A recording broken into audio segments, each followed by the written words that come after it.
Welcome to this explainer. Today, we're diving straight into Shakespeare's shortest and, honestly, bloodiest tragedy, Macbeth. But listen, we aren't just talking about a play here. We're talking about a literal masterclass in political survival. We're going to uncover how the real world of the 17th century was just as gripping and, frankly, just as dangerous as the fiction you see on stage. So take a look at the question on your screen.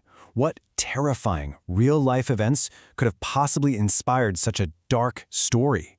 We so often think of Shakespeare's works as pure, isolated imagination, but reality actually provided a deeply unsettling blueprint for this one. Here is our agenda for today. 1. The playwright and the king. 2. Witches, paranoia, and superstition. 3. Treason and the gunpowder plot. 4. The divine right of kings. And finally 5. Shakespeare versus Scottish history. Section 1. The playwright and the king. Just imagine getting a terrifying new boss who literally holds the power of life and death over you. Well, that was Shakespeare's actual reality. Just look at this timeline. Between 1603 and 1606, the world totally turned upside down. James I takes the English throne in 1603. Then, by 1605, the whole nation is rocked by the gunpowder plot. And right in the wake of that utter chaos, in 1606, Macbeth hits the stage. Shakespeare was writing directly into the teeth of a rapidly shifting, very dangerous political landscape. And King James wasn't just some casual theatergoer. He actually became the great patron of Shakespeare's company, officially crowning them the King's Men. So, to keep those royal paychecks coming, Shakespeare knew he absolutely had to cater to the king's Scottish heritage. By focusing on Macbeth, he was paying a very direct, highly calculated homage to his brand new sovereign. Section 2. Witches, paranoia, and superstition. Shakespeare needed some serious suspense, and he knew exactly what terrified his new king. You see, King James didn't just fear the dark arts, he literally wrote the book on them. Back in 1597, he published Daemonology. This was a text justifying the vicious persecution of witches under canonical law. So for the audience back then, the threat of witchcraft wasn't some spooky fictional fantasy. It was a deadly, government-sanctioned reality.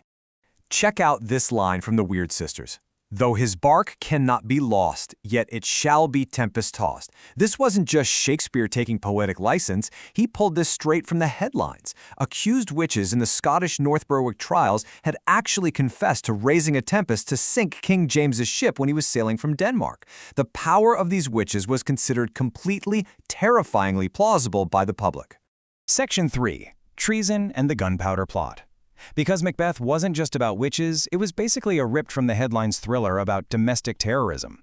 In 1605, the nation was shaken to its absolute core.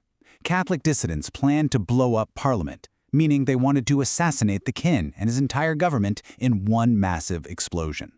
Obviously, the plot failed, but James masterfully weaponized that public outrage, creating what we now know as Guy Fawkes' Day. Shakespeare capitalized on this massive national trauma, intentionally designing Macbeth as a stark, bloody warning against the ultimate crime, which is regicide. Section 4. The divine right of kings. To really understand the stakes of this treason, we have to look at how the Jacobean world viewed power itself. Under a Renaissance belief known as the Great Chain of Being, the king was literally appointed by God. Unlawfully usurping him wouldn't just cause political chaos, it was believed to trigger actual, literal, natural disasters. The idea was if you kill a king, the weather turns foul and the crops die. Shakespeare plays this up massively in the story, showing the natural world violently rebelling the moment Macbeth steals the crown. But guys, here's a massive twist. Under the historical Scottish law of tanistry, a king was succeeded by a respected kinsman, not automatically his eldest son. Knowing this completely changes how we view Macbeth's initial motivations, right? He wasn't just a greedy nobleman. Legally, as a respected kinsman, he actually had a completely legitimate claim to the throne. Section 5. Shakespeare versus Scottish history. Let's do a quick reality check and see exactly how far Shakespeare bent the truth to stay in the king's good graces. Shakespeare didn't just pull these characters out of thin air. He used Raphael Holinshed's History of Scotland as his primary source material. But, acting as a brilliant spin doctor, he very quickly chose political safety over strict historical accuracy.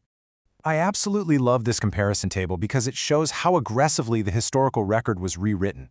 The real King Duncan, he was actually young and weak, but Shakespeare made him old and wise. The real Macbeth was a successful ruler. Shakespeare turned him into a monster. But the biggest PR spin of all has to be Banquo. In historical reality, Banquo was a co-conspirator in Duncan's murder. But because King James falsely believed he was Banquo's direct descendant, Shakespeare conveniently whitewashed him into a completely innocent victim. 17. This might be the most shocking fact of all. Despite the rapid bloody downfall you see on the stage, the real Macbeth actually ruled Scotland quite successfully for 17 long years before he was finally deposed. And this historical gap actually solves a very famous literary puzzle. On stage, Macduff explicitly states that Macbeth has no children. But the real Lady Macbeth, Queen Gruch, actually had a son by her first husband. This real-world historical fact gives chilling, literal context to her famous stage line about knowing how tender it is to love the babe that milks her. In fact, Macbeth's main claim to the historical throne actually came through her lineage. So, I'll leave you with this final thought to chew on. Was Shakespeare a master historian or the ultimate political spin doctor? It leaves us with a fascinating takeaway. History is often written by the victors, for sure, but sometimes it's entirely rewritten by a playwright who's just trying to keep his head attached to his shoulders. Keep questioning the stories you think you know, and thanks so much for joining me on this explainer.